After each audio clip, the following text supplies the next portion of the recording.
పిత పుత్ర పవిత్రాత్మ నామమున ఆమేన్.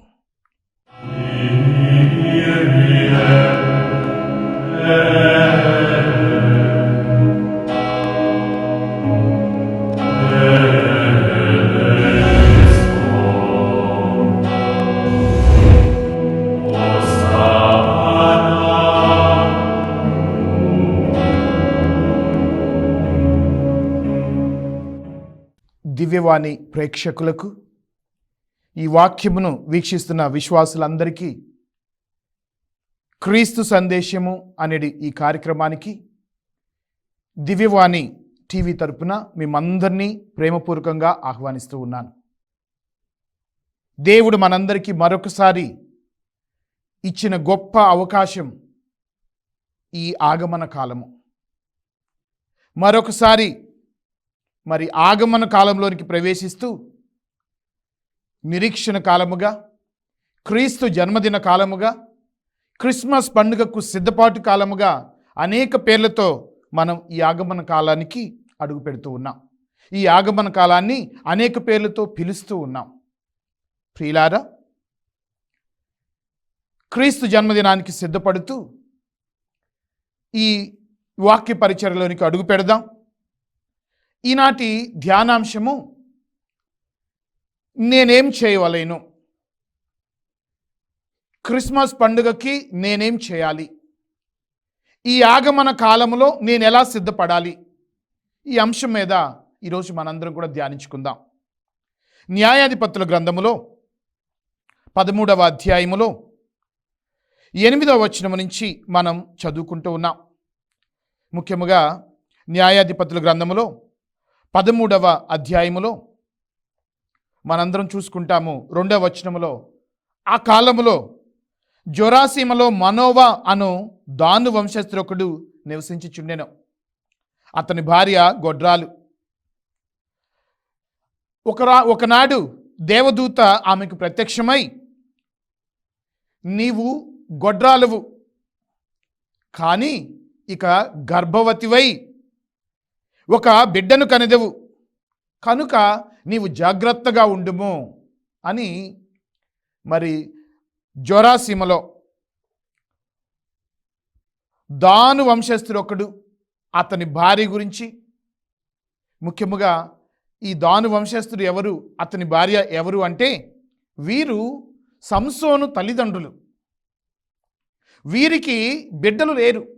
చాలా సంవత్సరాల పాటు బిడ్డల కోసం ఎదురు చూస్తూ ఉంటే ఒక దేవదూత ప్రత్యక్షమై, ఇదిగో ఇప్పటిదాకా నువ్వు గొడ్రాలుగా ఉన్నావు, ఇక నీవు గర్భవతివై ఒక బిడ్డను ప్రసవిస్తావు, సంసోను అనే బిడ్డ గురించి. అయితే ఆ గర్భవతిగా ఉన్నప్పుడు నువ్వు చాలా జాగ్రత్తగా ఉండాలి. నువ్వు చాలా జాగ్రత్తగా ఉండాలి. ఎందుకు నేను ఈ వచనాలు చెప్తూ ఉన్నానంటే, మరి ఆనాడు సంసోను తల్లిదండ్రులకు దేవదూత ప్రత్యక్షమై జాగ్రత్తగా ఉండండి అని చెప్పారు. అమ్మ మరీ తల్లికి కూడా గాబ్రియేలి దేవదూత ప్రత్యక్షమై, ఇదిగో నీవు ఒక కుమారుని కనదవు, నీవు భయపడబాక్కు, పవిత్రాత్మ నీపై వెంచేయును, నీ ఒక బిడ్డను కనదవు, ఆయనకు యేసు అని పేరు పెట్టుము, ఆయన మహోన్నతుడై మరి దావీదు సింహాసనమును అధిష్టిస్తాడు అని దేవదూత మరీ తల్లికి కూడా చెప్పింది. పూర్వ నిబంధనలో జొరాసీమలో సంసోను తల్లిదండ్రులైన వారికి ఎలా దేవదూత చెప్పిందో, నూతన నిబంధనలో కూడా మరీ తల్లికి కూడా దేవదూత చెప్పింది. అయితే ఇక్కడ మనం గమనించింది, అప్పుడెప్పుడో సంసోను పుట్టాడు. 2024 సంవత్సరాల క్రితం యేసు ప్రభు పుట్టాడు. మరలా ఈ 2024 క్రిస్మస్ పండుగకి మరలా యేసు ప్రభు జన్మించబోతున్నాడు. ఎక్కడ? అప్పుడు జొరాసీమలో ఆ సంసోను తల్లిదండ్రుల గర్భంలో ఆయన పుట్టుండొచ్చు. 2024 సంవత్సరాల క్రితం మరీ తల్లి గర్భంలో బాలయేసు పుట్టుండొచ్చు. కానీ ఈసారి జన్మించబోతున్న చిన్నారి బాలయేసు మన హృదయంలో జన్మించాలి, మన గృహంలో, మన ఇంటిలో జన్మించాలి. మరి సంసోను తల్లిదండ్రులు ఎలా జాగ్రత్త పడ్డారో, బాలయేసు తల్లిదండ్రులు, ముఖ్యంగా అమ్మ మరీ తల్లి ఎలా సిద్ధపడ్డదో, ఇప్పుడు మనం కూడా అలానే సిద్ధపడాలి. ఎందుకంటే చాలా క్లుప్తంగా చెప్తుంది పూర్వ నిబంధనలో, చాలా క్లుప్తంగా చెప్తున్న సంసోను తల్లిదండ్రులకు, నీవు చాలా జాగ్రత్తగా ఉండవలేను. చాలా జాగ్రత్తగా ఉండవలేను. ముఖ్యంగా చెప్తుంది, శిశువు జన్మించక ముందు ఎలా సిద్ధపడాలి, ఇప్పుడు కూడా ఎలా సిద్ధపడాలి. సరే, సంసోను జన్మించాడు.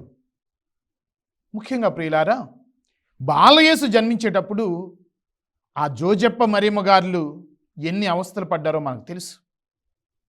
బాలయేసు జన్మించినప్పుడు ముఖ్యముగా అమ్మ మరీ తల్లి నిండు చూలాలుగా ఉన్నప్పుడు, జనాభా లెక్కల కొరకు బెత్లెహేము గ్రామం వెళ్ళినప్పుడు ఆ జోజప్ప గారు మరియమ్మ గారు నిండు చూలాలుగా ఉన్న మరియమ్మను తీసుకొని ప్రతి గృహము తలుపు తట్టి, అమ్మా, నా భార్య మరియమ్మ నిండు చూలాలుగా ఉన్నది, ప్రసవించడానికి సిద్ధంగా ఉన్నది, ఇంత స్థలం ఇవ్వండి అమ్మా అంటే ఆ రోజు ఎవరు స్థలం ఇవ్వాల.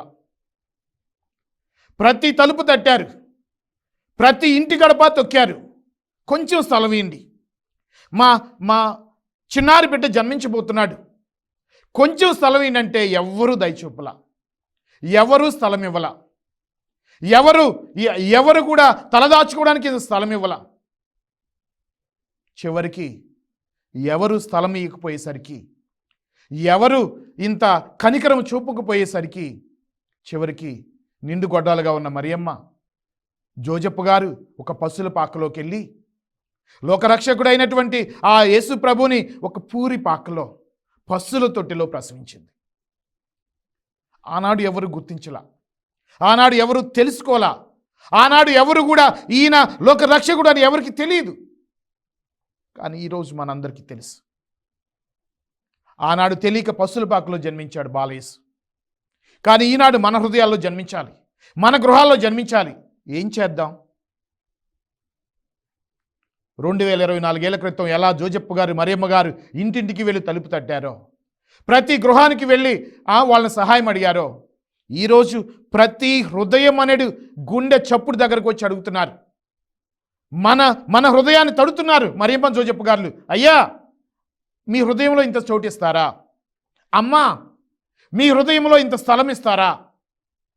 మీరు మీ హృదయంలో స్థలం ఇస్తే, మీరు మీ గృహంలో ఇంత చోటిస్తే, బాలయేసు మీ గృహంలో జన్మిస్తాడు, బాలయేసు మీ హృదయంలో జన్మిస్తాడు. మరి మనం సిద్ధంగా ఉన్నామా? ఆగమన కాలమని 4 వారాల పాటు సిద్ధపడండి అని మరి 4 వారాలు వాక్యాలు ఆలకిస్తాం, 4 వారాలు సిద్ధపడతాం. ఎందుకు? పండుగ చేసుకోవడానికా? ఎందుకు? గుడికి లైటింగ్లు వేసుకోవడానికా? ఎందుకు? కొత్త బట్టలు కొనుక్కోవడానికా? ఎందుకు? అందరూ పండుగ చేసుకుంటూ మాంసాహారములు తింటూ లైటింగ్లు వేసుకుంటూ స్టార్లు కట్టుకుంటూ మరి పై ఆడంబరాలు చేసుకోవడానికా? అవన్నీ ముఖ్యమే, కాదంటలేదు, తప్పంటలేదు ప్రియులారా. కానీ బాలయేసు జన్మించాల్సింది మీ హృదయంలో, బాలయేసు పుట్టాల్సింది మీ గృహములో. మరి సిద్ధంగా ఉన్నారా? ఆనాడు జోజప్ప మరియ తల్లి ఇంటింటికి వెళ్ళి అడిగినట్టుగా ఈనాడు ప్రతి సంఘానికి, ప్రతి విశ్వాస దగ్గరికి వచ్చి తన గుండెని కొడుతూ ఉన్నారు, అయ్యా ఇంత స్థలం ఇవ్వండి. ఎంతవరకు సిద్ధంగా ఉన్నాం? మరి మన హృదయాలు ఎంతవరకు మరి సిద్ధపాటు చేసుకుంటున్నా? బాలయేసు మన హృదయంలో జన్మించాలి అంటే పాత జీవితానికి స్వస్తి పలకాలి, పాప జీవితానికి ముగింపు పలకాలి. మన పాత జీవితం ఆ పాత జీవితానికి స్వస్తి పలికినప్పుడు, ముగింపు పలికినప్పుడు, ఇదిగో బాలయేసు మన హృదయంలో జన్మిస్తాడు. నిజమైన క్రిస్మస్ పండుగ, నిజమైన క్రీస్తు జన్మదిన పండుగ అదే. ప్రియులారా, ఫిలిప్పీలకు రాసిన లెక్కలో 4వ అధ్యాయం 4వ వచనంలో మీరు ఆనందపడండి. మరలా చెప్తున్నాను, మీరు ఆనందపడండి. మరలా చెప్తున్నాను, క్రీస్తునందు మీరు ఆనందపడండి. ప్రియులారా, క్రిస్మస్ పండుగ అనగానే ఏదో తెలియని ఒక ఆనందం, క్రిస్మస్ పండుగ అనగానే ఒక తెలియని ఒక పాజిటివ్ వైబ్రేషన్స్ వస్తాయి మన గృహాలలో, మన సంఘాలలో. సంతోషం. అయితే మనందరికీ తెలుసు, గృహాలు అలంకరించుకుంటాం, సంతోషం. కొత్త బట్టలు వేసుకుంటాం, సంతోషం. మన సంతోషాన్ని ఇతరులతో పంచుకుంటాం, సంతోషం. నిజమైన ఆనందం ఏంటంటే మా వీధిలో పెద్ద స్టార్ కట్టారు, అది కాదు నిజమైన ఆనందం. మా గుడికి బాగా లైటింగ్ వేశారు, అది కాదు నిజమైన ఆనందం. మా మా గృహంలో మంచి పశువుల కోసం క్రిబ్ కట్టుకున్నాం, ఇది కాదు నిజమైన ఆనందం. నిజమైన ఆనందం ప్రభు మన హృదయంలో జన్మించాలి. నిజమైన ఆనందం మనం మారు మనసు పొందాలి. పాత జీవితానికి పాప జీవితానికి స్వస్తి పలకాలి. అపోస్తుల కార్యముల్లో 22వ అధ్యాయం 10వ వచనంలో దమస్కస్కు వెళ్తున్నటువంటి పౌలు గారు గుర్రమేంచి కింద పడ్డప్పుడు అతను కూడా అడుగుతాడు, నన్ను ఏం చేయమంటారు ఇప్పుడు? నన్ను ఇప్పుడు ఏం చేయమంటారు? ప్రభు అంటాడు, నీ పాత జీవితానికి స్వస్తి పలుకు, నీ పాప జీవితానికి స్వస్తి పలుకు. ఎస్, సౌలు తన పాత జీవితాన్ని మార్చుకొని సౌలు కాస్త పౌలుగా మారాడు. సౌలు అనగా పెద్దవాడు, పౌలు అనగా చిన్నవాడు. తాను పెద్దవాడిగా ఎదగాలనుకున్నాడు, అధికారంలో ఎదగాలనుకున్నాడు, అందరిలో గొప్పవాడిగా ఉండాలనుకున్నాడు. ఆ పెద్దవాడిగా ఉన్న సౌలు తాను తగ్గించుకొని పౌలుగా, చిన్నవాడిగా, చిన్నప్పగారిగా మారాడు. నిజమైన సంతోషం. ఒక పాపి మారు మనసు పొందినప్పుడే పరలోకంలో ఆనందం. ఈ క్రిస్మస్ పండుగ కూడా నీలో మారు మనసు వస్తే, ఈ క్రిస్మస్ పండుగ కూడా నీ హృదయంలో మారు మనసు వచ్చి చిన్నారి బాలయేసు జన్మించడానికి గల అర్హతను, ఆ పరిశుద్ధతను నువ్వు సంపాదిస్తే అదే నిజమైన క్రిస్మస్. ప్రియులారా, సంసోను తల్లిదండ్రులు సిద్ధపడ్డారు, సౌలు సిద్ధపడి పౌలుగా మారాడు. మనం కూడా సిద్ధపడదాం. యాగమన కాలంలో మన జీవితాలు కూడా మార్చుకుందాం. నిజమైన ఆనందం క్రీస్తు గురించి ఆనందపడదాం. ఇతర అన్నీ ఉండొచ్చు కాక కానీ నిజమైన ఆనందం క్రీస్తులోనే అని తెలుసుకుని ఈ క్రిస్మస్ పండుగ క్రీస్తుని ఆనందంగా అంగీకరించడానికి సిద్ధపడదాం. చిన్న విరామం తీసుకుని మరలా క్రీస్తు సందేశం ఈ కార్యక్రమంలోనికి వద్దాం.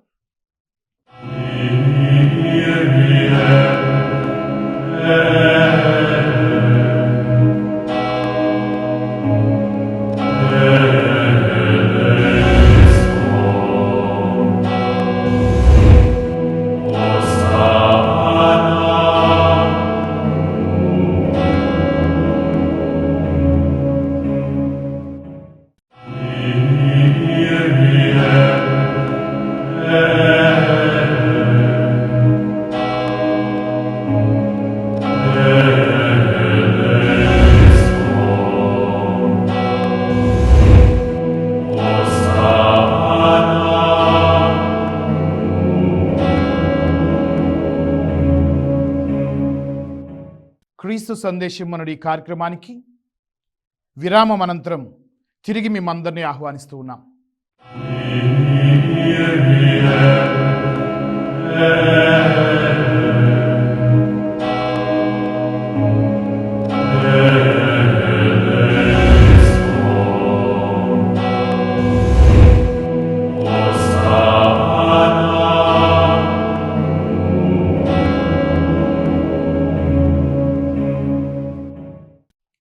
ప్రియులారా, ఈ ఆగమన కాల ప్రారంభ దినాల్లోనే ఇదిగో క్రిస్మస్ పండుగకు సిద్ధపడాలని, ఆ సిద్ధపాటు మరి ఆనాడు యేసు ప్రభు జన్మించడానికి ఎవరు అంగీకరించకపోతే పశువుల పాకలో పుట్టాడు, కానీ ఈనాడు మన హృదయాలు సిద్ధపాటు చేయాలి, మన గృహాలు సిద్ధపాటు చేయాలని చెప్పి మరి మారు మనసుతో సిద్ధపడాలని, మరి బాహ్యమైనటువంటి ఆడంబరాలే కాదు ఆత్మీయ సిద్ధపాటు కూడా కలిగి ఉండాలని ఇప్పుడు దాకా ధ్యానించుకుంటూ ఉన్నాం.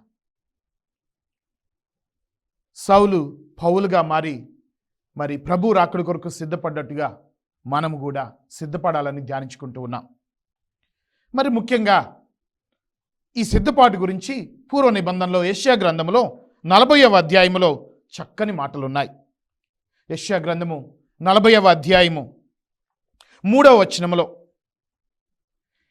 ఎడారిలో ప్రభువునకు మార్గము సిద్ధము చేయుడు, మరుభూమిలో మన దేవునికి రాజ్యపదమును తయారు చేయుడు. ఎడారిలో ప్రభువునకు మార్గము సిద్ధం చేయుడు. ఇవే మాటలు బప్తిస్మ యోహాను గారు పలికిన మాటలు. ఇదే పని బాప్తిస్మ యోహాను గారు చేసిన పని. ఎడారిలో ప్రభు రాకడ కొరకు మార్గం సిద్ధం చేసిన వాడు బాప్తిస్మ యోహాను. సరే, మరి ఈ మాటలు కనుక ధ్యానించుకుంటే ప్రియులారా, ప్రభు రాకడ కొరకు మనం మార్గం సిద్ధం చేయాలి. ప్రభు జన్మదినం కొరకు మనం మార్గం సిద్ధం చేయాలి. క్రిస్మస్ పండుగ కొరకు మనం సిద్ధపడాలి. ఎలా సిద్ధపడాలి? వాక్యంలోనే ఉంది. యెషయా గ్రంథము 40వ అధ్యాయములో 4వ వచనం నుంచి, 40వ అధ్యాయం 4వ వచనం నుంచి, ప్రతి లోయ పూడ్చి ఎత్తు చేయబడాలి. క్రిస్మస్ పండుగకి సిద్ధపడటానికి ప్రతి లోయ పూడ్చడం ఏంటి? క్రీస్తు జన్మదినానికి ఈ లోయలు పూడ్చడం ఏంటి? జాగ్రత్తగా అర్థం చేసుకుందాం, జాగ్రత్తగా ఆలోచిద్దాం. దావీదు తాను రాసుకున్నటువంటి కీర్తనలో, ముఖ్యంగా 40వ కీర్తనలో, 40వ కీర్తన గ్రంథం 2వ వచనం అంటుంది, నాశనకరమైన లోయ నుండి, బురద గుంట నుండి ప్రభు నన్ను బయటకు లాగెను. యెషయా గ్రంథంలో చెప్పినటువంటి, యెషయా గ్రంథంలో ఆ లోయలు పూడ్చివేయబడాలి అన్నట్లుగా కీర్తన గ్రంథంలో ప్రభు నన్ను ఆ లోయ నుండి పైకి లేపాడంటే ఏదో లోయ పూడ్చడం అంటే ఏదో గొంతును పూడ్చడం కాదు ప్రియులారా. మన జీవితాల్లో ఉన్న లోయలు, మన వ్యక్తిగత జీవితంలో ఉన్న గోతులు పూడ్చబడాలి. మన జీవితంలో ఉన్న గోతులు ఏంటంటే మన బలహీనతలు, మన జీవితంలో ఉన్నటువంటి లోయలు, అగాధము, మన జీవితంలో ఉన్నటువంటి చీకటి, ఇవన్నీ కూడా తీసివేయబడాలి. ఏమిటి? దావీదు మహారాజు తాను రాసుకున్న కీర్తన గ్రంథంలో 40వ కీర్తనలో 2వ వచనం అంటుంది, నాశనకరమైన బురద గుంట నుండి, మృత్యుకరమైన లోయ నుండి ప్రభు నన్ను బయటికి లాగాడు. ఏంటా బురద గుంట?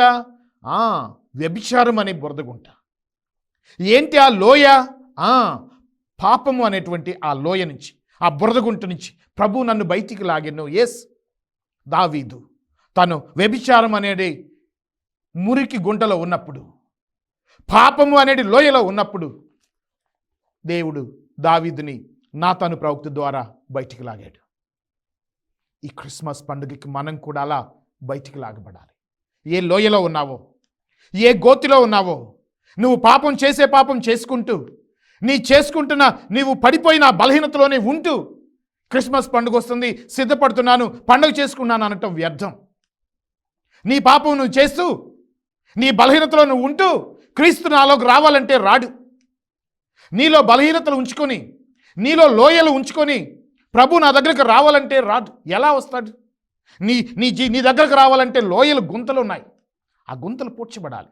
ఎస్, ఈ క్రిస్మస్ పండుగ ప్రభు మన హృదయంలోకి రావాలి అంటే, ప్రభు మన హృదయంలోనికి జన్మించాలి అంటే, ఆయన మన దగ్గరకు రావాలి అంటే మనలో ఉన్న లోయలు, మన బలహీనతలు, మన పాప జీవితం, మన వ్యసనాలు, ఇవన్నీ కూడా పూడ్చివేసినప్పుడే, ఎస్, దావీదు మహారాజు తన లోయలు పూడ్చివేసుకున్నాడు. తను చేసిన పాపమని నాతాను ప్రవక్త ద్వారా గుర్తెరిగి ఆ పాపం నుంచి బయటపడ్డాడు. అందుకే దావీదు అంత గొప్ప రాజుగా ప్రసిద్ధికెక్కాడు. ప్రియులారా, తప్పు చేయటం సహజం, పాపంలో పడిపోవటం మానవ బలహీనత నిజమే. బయటికి రావటమే క్రైస్తవ్యం. పాపం నుంచి బయటికి రావటమే నిజమైన క్రైస్తవుడు చేయాల్సిన పని. దావీదు బయటపడ్డాడు, పేతురు బయటపడ్డాడు, సౌలు పౌలుగా మారి బయటపడ్డాడు, మోషే ఒక హంతకుడు బయటపడ్డాడు. నువ్వు నేను కూడా బయటపడాలి. నువ్వు నేను కూడా బయటికి రావాలి. ఇంకా బయటికి రాకపోతే, మనలో ఉన్న లోయలు పూడ్చుకోలేకపోతే, మనలో ఉన్న అగాధమనేది వ్యసనాలు నుండి బయటికి రాకపోతే ఈ క్రిస్మస్ పండుగలన్నీ వ్యర్థమే. అందుకే ప్రభువునకు రాజమార్గం సిద్ధం చేయండి. ఎక్కడికి సిద్ధం చేయాలి? మన హృదయంలోనికి. ఆయన మన హృదయంలోకి రావాలి అంటే మనలో ఉన్న లోయలు పూడ్చబడాలి. హల్లెలూయా. ప్రియులారా, ఆగమన కాలంలో పాటలు పాడుకుంటాం, లోయలెల్లా పూడ్చబడాలి అని. ఎస్, ఆ లోయలు ఎక్కడో రోడ్ల మీద కాదు, మనలో ఉన్న లోయలు, మనలో ఉన్న అగాధాలు పూడ్చివేయబడాలి. ఇక మరొక 2వ మాట చూసుకుంటే యెషయా గ్రంథం 40వ అధ్యాయంలోనే మొదటిగా ప్రతి లోయ పూడ్చబడాలి అంటే మనలో ఉన్న అగాధాలు, అంటే మనలో ఉన్న బలహీనతలు, వ్యసనాలు పూడ్చబడాలని. తరువాత ప్రతి పర్వతము, ఇవే మాటలు మనకి లూకా సువార్త 3వ అధ్యాయం 4-5 వచనాలు కూడా ఇవే మాటలు ఉంటాయి. ప్రతి లోయ పూడ్చబడాలి మొదటిది. రెండవది, ఈ నీలో ఉన్న ఎత్తైన పర్వతాలు చదును చేయబడాలి. ఎత్తైన పర్వతం అంటే మనకు మనం ఎత్తుగా ఊహించుకోవటం, మనకు మనం అధికులుగా ఊహించుకోవటం అంటే గర్వం, అహంభావం, నేనే, మాదే, ఇదంతా మేమే చేసాం, ఈ గుడికి మేమే డొనేషన్లు ఇచ్చాం, అదిగో అది మేమే కొన్నాం, అసలు మాకు అన్నీ తెలుసు, మేము గొప్పోళ్ళం, మాదే, మేమే, నేనే, ఈ తత్వం మనలో ఉంటే, ఈ అహంభావం, ఈ గర్వం అనేది మనలో ఉంటే యేసుప్రభు మనలోకి రాడండి. యేసుప్రభు మనలోకి జన్మించడండి. ప్రియులారా, ఇంకా అధికమైన స్థాయిలోకి వెళ్ళాలనుకున్న సౌలు తనకు తాను తగ్గించుకొని తనలో ఎత్తుపల్లాలను సరిచేసుకొని పౌలుగా మారాడు. పెద్దవాడు చిన్నవాడుగా మారాడు. ప్రియులారా, నేను ఒక ధనవంతుడి కొడుకుని, నాకు ఆస్తిపాస్తులు ఉన్నాయి, నాకు ఐశ్వర్యం ఉన్న ఆ తప్పిపోయిన కుమారుడు కథలో ఆ చిన్నవాడు తనలో ఉన్న ఆ పర్వతాలన్నీ కూడా పెగిలించి వేసిన తర్వాతే తన తప్పును తెలుసుకొని తన తండ్రి దగ్గరికి తిరిగి వచ్చాడు. పర్వతములు పూడ్చివేయబడాలంటే మనలో ఉన్న అహంభావం, నాకు అన్నీ బాగా తెలుసు, నాకు పాటలు పాడటం బాగా వచ్చు, మా ప్యారిష్లో మా విచారణలో నా అంత పాటలు పాడేవాడు మరొకరు లేడు, నాకు వాక్యం చదవటం బాగా వచ్చు, నా అంత వాక్యం చెప్పేవాళ్ళు ఇంకొకరు లేరు, ఇదంతా నేనే చేశాను, ఇదంతా నేనే కట్టాను, ఆ నేను అనే అహంభావం అది పోవాలి. యేసు ప్రభు సైతం శిలువ మీద ఇలా నిలువుగా నేను అన్నదాన్ని కొట్టివేస్తేనే శిలువ, నేను అనే అహంభావాన్ని తీసివేస్తేనే నిజమైన క్రైస్తవత్వం. ప్రియులారా, ఒకసారి ఒక ఫాదర్ గారు వాక్యం చెప్తూ ప్రసంగంలో ప్రజలను ప్రశ్నించాడు, మీలో ఎవరైనా స్వర్గానికి వెళ్తారా, మోక్షానికి వెళ్తారా అని విచారణ గురువులు ప్రసంగంలో అడిగితే, ఎవరైనా మోక్షానికి వెళ్ళే వాళ్ళు ఉంటే చేతులు ఎత్తండి అని అడిగితే ఎవ్వరూ చేతులు ఎత్తల. మరొకసారి అడిగారు, మీలో ఎవరైనా మోక్షానికి వెళ్తారా అంటే వెనక నుండి చిన్నగా వచ్చేయి లేసి లేవనట్టుగా కనపడింది. ఫాదర్ గారు అడిగారు, ఏమయ్యా నువ్వు వెళ్తావా, నీ చెయ్యెత్తావు కదా, మోక్షానికి వెళ్తావా అంటే ఆ విశ్వాస్ అన్నాడు, స్వామి పోతే పోతా స్వామి అన్నాడు. అదేంటయ్యా, పోతే పోతానను లేకపోతే లేదను, ఉంటే వెచ్చగా ఉండు లేకపోతే చల్లగా ఉండు, అదేంటి పోతే పోతా లేకపోతే లేదంటావు? అదే స్వామి నేను పోతే పోతా లేకపోతే లేదు. అదేంటయ్యా అలా అంటావు? స్వామి నేను చెప్పిన మాట కొంచెం జాగ్రత్తగానండి. నేను అన్నమాట ఏంటంటే, స్వామి నేను పోతే పోతా, నేను అనే అహంభావం నాలో పోతే అప్పుడు నేను మోక్షానికి పోతా, అది ఆయన ఉద్దేశం.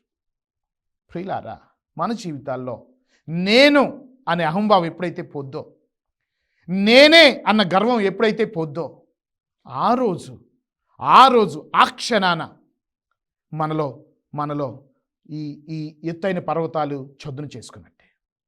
యేసు ప్రభు మనలో రావటానికి, మనలో జన్మించడానికి మార్గం మనం సుగమం చేసుకున్నట్టే. అందుకే మొదటిది లోయలు పూడ్చబడాలి అంటే మనలో ఉన్న వ్యసనాలు పూడ్చబడాలి. రెండో, ఎత్తైన పర్వతాలు చదును చేయాలంటే మనలో ఉన్న ఆ ఎత్తు, నేనే అహంభావం, నేనే అనే గర్వం తీసివేయబడాలి. అదేవిధంగా చివరిగా మరొక మాట కూడా ఉంది, మిట్ట పల్లములు సమతలము కావలేను. మిట్ట పల్లములు, హెచ్చు తగ్గులు మన సంఘములో, మన కుటుంబాల్లో ఈ హెచ్చు తగ్గులు ఉండకూడదు. మన కుటుంబంలో, మన వ్యక్తిగత జీవితంలో, ముఖ్యంగా మన కుటుంబం అన్నదమ్ముల మధ్య, ముఖ్యంగా సంఘముల విశ్వాసుల మధ్య ఎక్కువ తగ్గులు, మరి పడనితనం, గిట్టనితనం ఇవన్నీ ఉండకూడదు. అందుకే వాక్యం అంటుంది, మిట్ట పల్లములు, కరుకు తావులు చదును చేసి, ఇంకేదైనా గుంతలు గతుకులు ఉంటే వాటిని కూడా, అంటే ఏమైనా చిన్న చిన్న బలహీనతలు ఉంటే, ఏమైనా ఇంకనూ చిన్న చిన్న లోపాలు ఉంటే సరి చేసుకోవాలి. బాలయేసు మన ఇంట్లో జన్మించాలి అంటే, బాలయేసు మన ఒంట్లో పుట్టాలి అంటే, ఇదిగో ఈ 3 పనులు.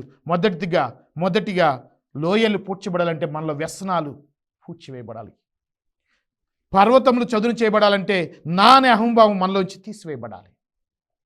చివరిగా వాక్యంలో మనం విన్నాం, ఎత్తు పల్లాలు, కరుకు తావులు చదును చేయాలి. అది విచారణలో కానీ, సంఘంలో కానీ, గృహంలో కానీ, సమాజంలో కానీ హెచ్చు తగ్గులు, నేను ఎక్కువ నేను తక్కువ అని, నాకొచ్చు నాకు రాదని, అతను ధనవంతుడు ఇతడు పేదవాడని, అతడు ఉద్యోగస్తుడు ఇతడు పనిచేసుకునేవాడని హెచ్చు తగ్గులన్నీ కూడా సమసిపోతేనే సంఘము అభివృద్ధి చెందుతుంది.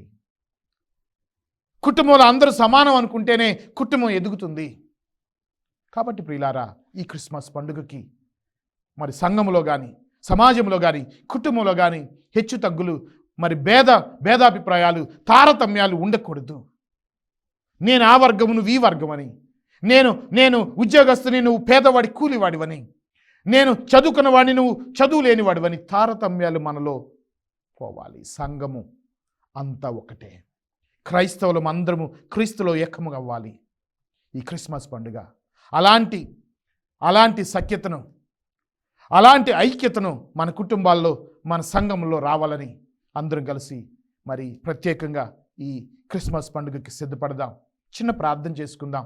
మమ్మ సదా కాచి కాపాడుతున్న మా తండ్రి, ఈ క్రిస్మస్ పండుగకు సిద్ధపడుతూ ఈ ఆగమన కాలంలో నీ వాక్యము ద్వారా నీవు మాతో మాట్లాడినందుకు స్తోత్రములు. ఈ దివ్యవాణి టీవీ ద్వారా అనేక మంది ఈ వాక్యాన్ని ఆలకిస్తూ ఉన్న ప్రతి బిడ్డను కూడా ఆశీర్వదించండి.